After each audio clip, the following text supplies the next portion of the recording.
खुदावन आप सबके साथ हो।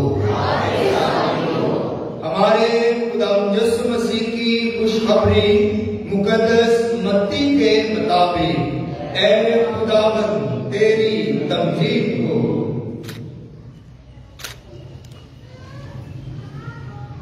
उसके 17वें बाब की पहली आयत से हम बयान सुने। उस वक्त यीशु पतरस और याकूब और उसके भाई यूहन्ना को साथ लेकर उन्हें एक ऊंचे पहाड़ पर ले गया और उनके सामने उसकी सूरत बदल गई और उसका चेहरा सूरज की मानिंद चमका और उसकी पोशाक नूर की मानिंद सफेद हो गई। और देखो मूसा और इलियास उसके साथ बातें करते हुए उन्हें दिखाई दिए। तब पतरस ने यीशु से मुखातिब होकर कहा कि ऐ खुदावन हमारा यहाँ रहना अच्छा है। अगर तेरी मर्जी हो तो मैं यहाँ 3 डेरे बनाऊं, एक तेरे लिए, एक मूसा के लिए और एक इलियास के लिए। वो ये कह ही रहा था कि देखो एक नूरानी बादल ने उन पर साया कर लिया और देखो उस बादल में से आवाज आई कि ये मेरा बेटा अल महबूब है जिससे मैं खुश हूं, इसकी सुनो। शागिर्द ये सुनकर मुंह के बल गिरे और नहायत डर गए। तब यीशु ने पास आकर उन्हें छुआ और कहा उठो मत डरो। जब उन्होंने अपनी आंखें उठाई तो यीशु के सिवा किसी को ना देखा। और जब वो पहाड़ से उतर रहे थे तो यीशु ने उन्हें हुक्म दिया और कहा कि जब तक इब्ने इंसान मुर्दों में से ना जी उठे इस रोया का जिक्र किसी से ना करना। मसीह खुदावंद में मेरे अजीजों, हर साल रोजों के दौरान, खास तौर पर रोजों के दूसरे इतवार के मौके पर, ये कलीसिया की बहुत पुरानी रिवायत है कि रोजों के दूसरे इतवार के मौके पर ये तलावत, अंजीर मुकद्दस का ये बयान, ये खूबसूरत वाकया, यीशु मसीह की तब्दीली सूरत का वाकया मोमिनीन के सामने पेश किया जाता है ताकि मोमिनीन इससे सीखे, तरबियत पाए और इससे फजल और बरकत हासिल करें कि इस वाकये के अंदर, यीशु के तब्दीली सूरत के वाकये के अंदर क्या क्या बरकतें मौजूद हैं, क्या क्या फज़ाइल मौजूद हैं, क्या क्या खुदा की कुदरत और खुदा के ज़हूर पिन्हा है, छुपे हुए हैं। आए आज इस वाकये पर एक मरतबा फिर गौर फिक्र करते हैं। रोजों के दौरान दर हकीकत में कलीसिया और खुदा का कलाम हमें दावत देता है कि हम खुदा के पास आए या फिर खुदा के पहाड़ की तरफ आए। ये पहाड़ लफ्ज है, ये अलामत है, ये अलामती तौर पर हमारे सामने पेश किया गया है क्योंकि पहाड़ ये बुलंदी की अलामत है, सरफराजी की अलामत है, ऊंचाई की अलामत है। और कलाम मुकद्दस में बहुत सारे मकामात पर खुदा का जलाल, खुदा का ज़हूर, खुदा की तजल्ली, खुदा की हजूरी जो है बुलंदी पर, बुलंद मकाम पर, पहाड़ पर हुई है। इसलिए यीशु मसीह भी आज अंजीर नवीस लिखता है कि वो दुआ की गरज से, दुआ करने के लिए, किस गरज से? दुआ करने के लिए एक बुलंद पहाड़ पर अपने 3 शागिर्दों के साथ यीशु अल मसीह जो है वो दुआ करने इस पहाड़ पर आते हैं, जिनमें पतरस सरपरस्त है और फिर याकूब और यूहन्ना 3 शागिर्द जो हैं, और चौथा यीशु अल मसीह जो है ये इस पहाड़ पर दुआ करने आए हैं। अजीजों, पहाड़ जो है ये जैसे मैंने कहा ये बुलंदी की अलामत है, और ना सिर्फ मसीहत में बल्कि दुनिया भर के तमाम दूसरे भी अकीदा से ताल्लुक रखने वाले लोग, दूसरे मसलक और दूसरे मज़ाहिब के लोग अपनी मुकद्दस इबादत गाहें, अपनी खानगाहें, अपने मंदिर और अपनी इबादत गाहें ऊंची मकाम पर बनाते और उन्हें क्या देते, क्योंकि तसव्वुर किया जाता है कि खुदा के रहता कहां पर है, खुदा आलमे वाला पर है। जितना हम अपने आप को बुलंद करते हैं उतना ही खुदा के ज्यादा करीब जाते हैं, उतने ही ज्यादा खुदा हमारे करीब जाता है। तो पहाड़ जो है ये खुदा की कुर्बत को हासिल करने की अलामत है, खुदा के करीब आने की अलामत है। इसलिए रोजों के अय्याम जो है उनमें ये अलामत रखी जाती है कि तमाम मसीह मोमिनीन जो है ये खुदा के पहाड़ की तरफ आए।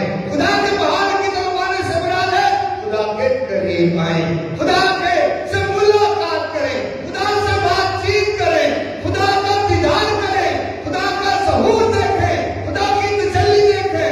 याद है कि जब खरूज की किताब में खुदा अपना आप जाहिर करता है, मूसा पर जाहिर करता है, कोई सीना पर, कोई होरेब पर, मूसा का पहाड़, इसे जबल मूसा भी कहते हैं, इसे शरीयत का पहाड़ भी कहते हैं, इसे 10 अहकामात का पहाड़ भी कहते हैं। खुदा चलती जारी में मूसा पर जाहिर होता है और मूसा खुदा को देख नहीं पाता, उसके नूर की ताब नहीं आ पाता और अपना चेहरा छुपाता है, और खुदा कहता है अपना जूता उतार दे, क्योंकि वो जगह जहां तू खड़ा है ये पाक है। तो हमेशा ही मूसा को सीना पर, पहाड़ पर जाकर खुदा से मुलाकात करता है और खुदा से अहकामात लेकर अपने लोगों तक पहुंचाता है। इसलिए पहाड़ जो है ये खुदा की हजूरी की अलामत है, खुदा की के होने की और उसके क़याम करने की और उसकी मौजूदगी की अलामत है। इसलिए रोजों के अय्याम में हमारे सामने ये तब्दीली सूरत का वाकया रखा जाता है, कलाम मुक़द्दस से ये वाकया पढ़ा जाता है, क्योंकि रोजों के अय्याम जो है ये दावत है, ये आप सबको न्योता है, इन्विटेशन है, आए खुदा के पहाड़ की तरफ आए। यीशु मसीह किस नियत से पहाड़ पर चढ़ा? दुआ की नियत से, दुआ की नियत के लिए खुदावत के पहाड़ पर आए। अजीजों, पहाड़ से मुराद कोई बुलंदी नहीं है, ये गिरजाघर भी आपके लिए खुदा का पहाड़ हो सकता है। आपका खानदान, आपका घर, जहाँ आप क़याम करते हैं, जहाँ आप रहते हैं, सोते, उठते, बैठते हैं, जहाँ आप काम करते हैं, जहाँ आप कोई भी कारोबार करते हैं, वो आपकी जिंदगी में खुदा से मुलाकात करने, खुदा से बातचीत करने और खुदा का पहाड़ हो सकता है। इसलिए खुदा का पहाड़ हमने ढूंढना है। मेरी जिंदगी में खुदा का पहाड़ कौन सा है? वो जगह, वो स्थान, वो जो जगह है वो कौन सी है जो मेरे लिए पाक और पवित्र है, जहाँ मैं खुदा से मुलाकात कर सकता हूँ, जहाँ मैं खुदा का दीदार कर सकता हूँ और खुदा की हजूरी को महसूस कर सकता हूँ। अजीजों, खुदा यीशु मसीह 3 शागिर्दों के साथ पहाड़ पर मौजूद हैं और 2 और शख्सियात वहां यीशु मसीह पर जाहिर होती हैं। पुराने अहदनामे से, पुराने अहदनामे से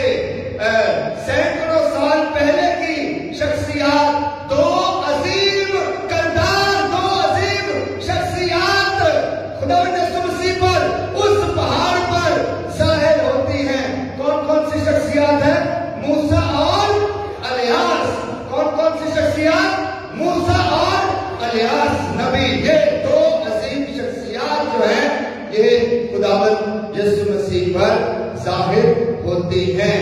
तो यीशु मसीह और 3 शागिर्द, 4 लोग हो गए और 2 लोग और आ गए, 6 लोग हो गए। और फिर एक और अजीम शख्सियत वहां पर हाजिर होती है और बादल फटता है और आसमान से आवाज आती है, ये मेरा प्यारा बेटा है अल महबूब, जिससे मैं खुश हूं, तुम इसकी सुनो। तो कितने लोग हो गए? 7 का अदद बाकी इसकी का अदद है। 7 का अदद खुदावंद की हजूरी का अदद है। 7 का अदद ये काबिलियत का अदद है। 7 का अदद ये तकमील का अदद है। 7 के अदद में इसके बाद ना कोई कमी की जा सकती है, ना कोई पेशी की जा सकती है। ये अपने अंदर में एक मुकम्मल अदद है। ये खुदा का अदद है, ये खुदा की मौजूदगी का अदद है और ये खुदा की कुदरत का और उसके जलाल का अदद है। तो इस तब्दीली सूरत के वाक़े पर क्या क्या कुदरतें, क्या क्या खुदा के हजूर जो है वो जाहिर हो रहे हैं, क्या क्या जलाल खुदा का जाहिर हो रहा है। और फिर क्या होता है कि यीशु की सूरत तब्दील हो जाती है। यीशु जिस्मानी सूरत लेकर क्रिसमस का मौका हमें ये सिखाता है ना कि वो इंसान बनकर हमारे दरमियान आ गया। कलमा कलाम मुजस्सम हुआ, खुदा का इकलौता बेटा मुजस्सम हुआ और हमारे दरमियान आया। और इस मौके पर तब्दीली सूरत के वाक़े के मौके पर वो कलमा जो जिस्म लेकर हमारे दरमियान आया, वो अपने शागिर्दों को एक झलक अपने जलाल की दिखाना चाहता है। वो दिखाना चाहता है कि वो कौन है, वो दिखाना और तरबियत करना चाहता है कि वो कोई आम इंसान नहीं है, वो काबिल खुदा और काबिल इंसान है। ये वही कलमा है जो इब्तिदा में खुदा के साथ था, जिसने हर चीज को तख्लीक किया है। इसलिए खुदा यीशु मसीह अपने शागिर्दों पर ये जलाल जाहिर करते हैं, सूरत तब्दील हो जाती है। ना सिर्फ सूरत बल्कि पोशाक जो पहने हुए हैं वो भी नूरो नूर पुर नूर हो जाती है। ना सिर्फ पोशाक बल्कि बादल बनता है और आसमान से भी बाप की आवाज आग उतरती है और तस्दीक करती है कि ये मेरा बेटा है अल महबूब अल मकबूल। तुमने क्या करना है? तुमने इसकी सुननी है, तुमने इसकी माननी है। रोजों के अयाम खुदावंद की आवाज को सुनने के अयाम है, खुदावंद की आवाज को मानने के अयाम है, सुनने के अयाम है, खुदावंद की तरफ अपने कान मतवज्जा करने के अयाम है। और मैंने पहली दफा कहा है कि कलाम मुकद्दस में सुनने से मुराद जिस्मानी कानों से सुनना नहीं है, बल्कि दिल से सुनकर दिल में इसे क़याम देने से मुराद है, दिल में इसे जगह देने से मुराद है। और इस कलाम को अपनी जिंदगी का हिस्सा बनाने से मतलब है। इसलिए महज यीशु के कलाम को सुनना नहीं है, जगह देनी है। हाँ, मरियम खुदा के कलाम की बातों को सुनकर अपने दिल में उसे रखकर उस पर गौर करती रही, जगह देगी। खुदा के कलाम को जिस मसीह के मुतल्लिक जब आपने कहा कि ये मेरा प्यारा बेटा अल महबूब है, तुम इसकी सुनो।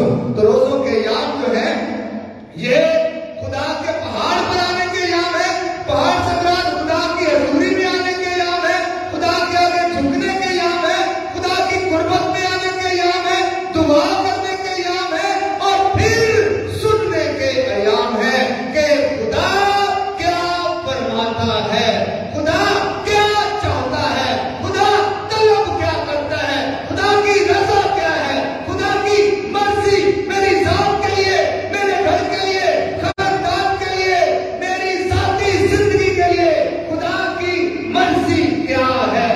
रोजों के अयाम जो है ये खुदा के पहाड़ पर आने के अयाम है और खुदा की आवाज को सुनने के अयाम है। अजीजों, ये जो इलियास और मूसा यीशु मसीह पर ज़ाहिर हुए, पुराने अहदनामे की दो अजीम शख्सियत मूसा और इलियास, ये दोनों ही कलाम की बहुत बड़ी शख्सियत हैं। पुराने अहदनामे के मोतबर नाम और किरदार हैं। मूसा जो है ये खुदा की शरीयत और खुदा के कलाम को देने वाला और खुदा के अहकाम को देने वाला और शरीयत को देने वाला, और इलियास नबी जो है ये नबूवत का अलंबरदार है, खुदा के कलाम और खुदा के कलाम की खिदमत का गैरत रखने वाला और खुदा के कलाम को बेबाकी के साथ निडर, दलेर और बहादुर बनकर सुनाने वाला। उसने ना सिर्फ मलका को और बादशाह को तनकीद की, बल्कि हर उस इंसान को तनकीद की जो खुदा के अहद का मुखालिफ था। उसने अपनी जान जोखिम में डाल ली थी, लेकिन इलियास नबी ना झुका ना कमजोर पड़ा, बल्कि दिलेरी और बहादुरी से खुदा का कलाम सुनाता रहा। इसलिए तो जब यीशु मसीह कलाम सुना रहा था तो यीशु मसीह ने एक मरतबा पूछा था कि लोग इब्ने इंसान को क्या कहते हैं, लोग इब्ने इंसान को क्या कहते हैं। तो शागिर्दों ने और लोगों ने कहा कि लोग कहते हैं कि कोई पुराने नबियों में से नबी आया है, या इलियास नबी दोबारा आ गया है, या यूहन्ना इस्तबागी मुर्दों में से जी उठा है। यीशु मसीह को इलियास इसलिए कहा गया कि यीशु बेबाक होकर, निडर होकर खुदा का कलाम सुनाता था और कलाम पर कोई समझौता नहीं करता था, ईमान पर कोई समझौता नहीं करता था, खुदा की मर्जी पर और खुदा के इरादे पर कोई समझौता नहीं करता था। इसलिए यीशु मसीह पर मूसा और इलियास जो है जाहिर होते हैं। अच्छा, दूसरा इंजील नवीस लिखता है कि जब ये मूसा और इलियास जो है ये यीशु मसीह पर इस ऊंचे पहाड़ पर जाहिर हुए तो ये बातचीत क्या कर रहे थे? हाँ, क्या गुफ्तगू कर रहे थे, क्या बातचीत कर रहे थे? हाँ जी, क्या गुफ्तगू, मौजू क्या था?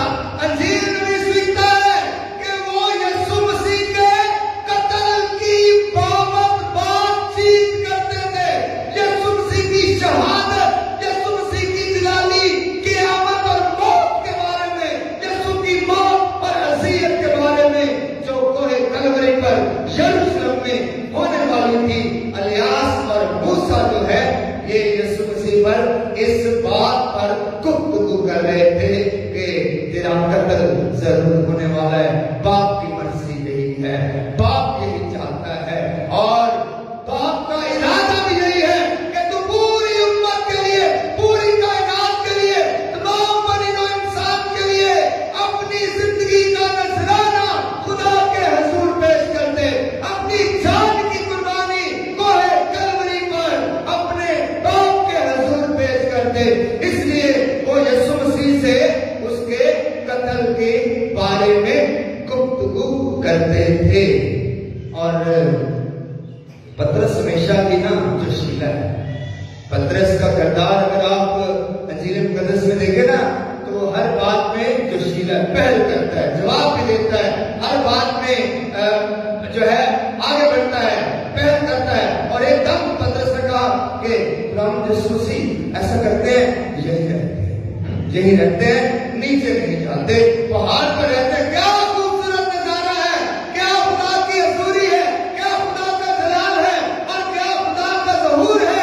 यही रहते हैं, 3 डेरे बना लेता हूँ, एक तेरे लिए, एक मूसा के लिए और एक इलियास के लिए।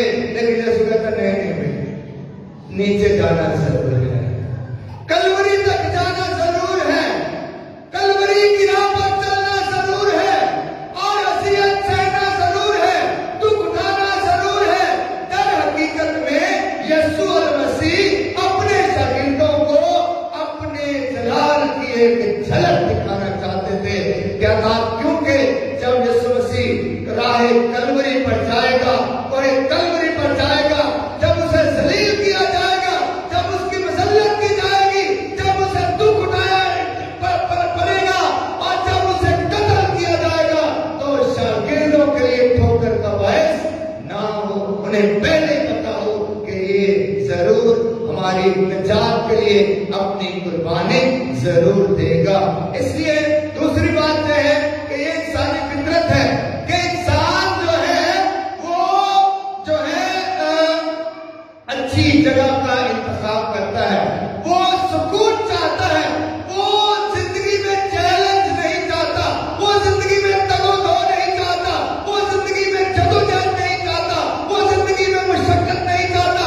इसलिए पतरस कहता है क्या करना है नीचे जाकर, क्या करना है दुनियादारी की उलझनों में उलझकर, क्या करना है दुनियादारी की मुश्किलात और मुशक्कतें उठाकर इधर ही रहते हैं और इधर ही क्या करते हैं। लेकिन यीशु मसीह कहता है नीचे जाना जरूर है। इसका हवाला देखिए आज की जो दूसरी तिलावत थी जो हमने पौलुस रसूल के खत से सुनी है, उसने पौलुस रसूल कहता है कि अजीजों, अंजील के लिए दुख सहने में शरीक हो, इसी में खुदा की कुदरत है। अंजील के लिए दुख सहने में शरीक हो जाओ, दुख सहने से किनारा ना करो, दुख सहने से हिम्मत ना हारो, दुख सहने से मुंह ना फेरो, अंजील की खातिर दुख सहने के लिए तैयार रहो, इसी में खुदा का जलाल है। इसीलिए खुदा यीशु कहता है नीचे जाना तो जरूर है, लेकिन नीचे जाएंगे तो कलवरी आएगी, नीचे जाएंगे तो यरूशलेम आएगा, नीचे जाएंगे तो जलाली मौत और क़यामत आएगी। अगर ये नहीं होगा तो फिर मेरे आने का फायदा नहीं है। इसलिए इंसान कभी कभी आसानियां चाहता है, और पतरस भी यही चाह रहा था कि अब नीचे जाना, जिंदगी की मुश्किलात, जिंदगी की उलझने, जिंदगी के जो परेशानियां हैं उन्हें क्यों झेलना, इधर ही रहते हैं, मूसा है, इलियास है, खुदा की कुदरत है, सब कुछ है, नीचे जाना। लेकिन यीशु ने कहा नहीं, जिंदगी ऐसे ही बनेगी। तो कोई भी आज कामयाब तरीन शख्स देख ले दुनिया में, कोई भी जो कामयाब तरीन शख्स है, उसके पीछे जितनी मुशक्कत, जितनी मेहनत उसकी कामयाबी के लिए है, अगर आप सुने तो आप हैरान रह जाएंगे कि दुनिया का कोई भी कामयाब शख्स जो है वो मेहनत के बगैर कामयाबी हासिल नहीं कर सकता है। इसलिए यीशु मसीह कहते हैं कि यरूशलेम जाना जरूर है और कलवरी पर जाना जरूर है। इसलिए पौलुस रसूल भी कहता है कि अंजील की खातिर दुख सहना, अज़ियत सहना, मुश्किल सहना ये लाजमी है।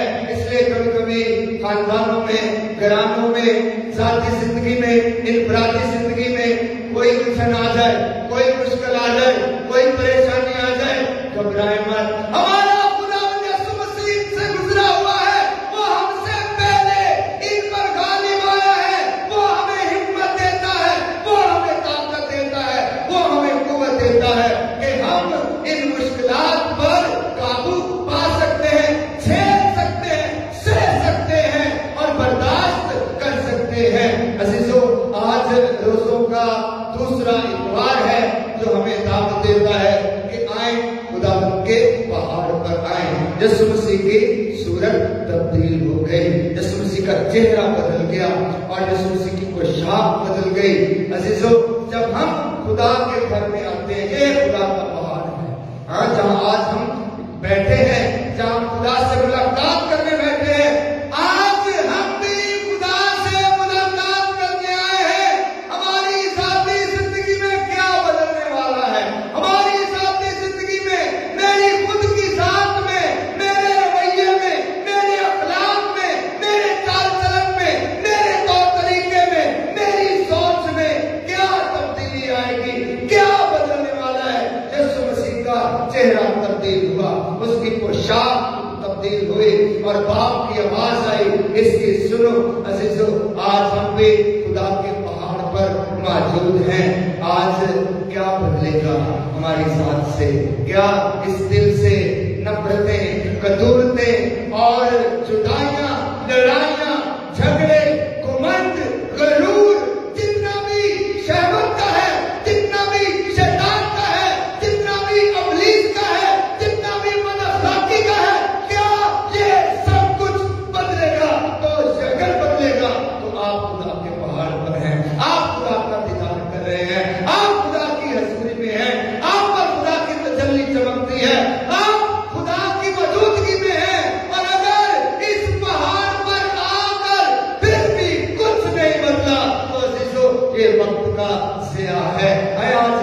से दुआ करें कि खुदा हमें तौफीक दे, खुदा हमें जज्बा दे, खुदा हमें हौसला दे, खुदा हमें बरकत दे कि आज इस कलाम की बरकत के वसीला से हमारी जिंदगियां तब्दील हो जाए, हमारे खानदान तब्दील हो जाए, हमारे घराने तब्दील हो जाए, हमारी जो औलाद है अगर वो बेरहमी का शिकार है वो तब्दील हो जाए। यीशु की सूरत बदली, खुदा से मुलाकात करने के बाद कुछ पुराना नहीं रहना चाहिए। जब खुदा से मुलाकात होती है तो सब कुछ फिर नया होना चाहिए, सब कुछ नया और पहले जैसा जो है वो नहीं होना चाहिए, बल्कि सब कुछ नया होना चाहिए। आए आज अपने हाथ खुदा की तरफ बुलंद करते हैं, दुआ करते हैं, अपने खानदान